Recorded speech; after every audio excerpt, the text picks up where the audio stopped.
বিভাজন থাকে, সবাই সুন্নাহর অনুসারী, সবাই নবীর অনুসারী। তা আমরা চাই সব মুসলমান নবীকে ভালোবাসুক, নবীর সুন্নাহ মোতাবেক চলুক। এটি আমাদের দাবি, এটি আমাদের দাবি। অন্য শত্রুতা নাই। জায়গা জমি নিয়ে আলেম সাহেবের শত্রুতা এখানে আসবে না।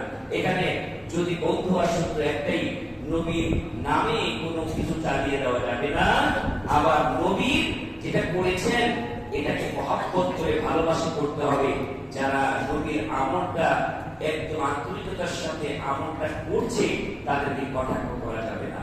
আচ্ছা বলেন তো, আমরা যে আমলগুলি মসজিদগুলিতে সমাজগুলিতে যে আমলগুলি প্রতিষ্ঠিত আছে করি, এটা কি নবীর সুন্নাহর বাইরে না একটু যাচাই বাছাই করে নবীর সুন্নাহর সাথে মিল রেখে? আজ পর্যন্ত কি কেউ প্রমাণ করতে পারছে যে আমলগুলি করে এগুলি নবীর সুন্নাহর বিরোধী? পারে নাই। হয়তোবা বলেছে তোমরা নবীর আমলের সাথে মিল রেখে আমরা করি,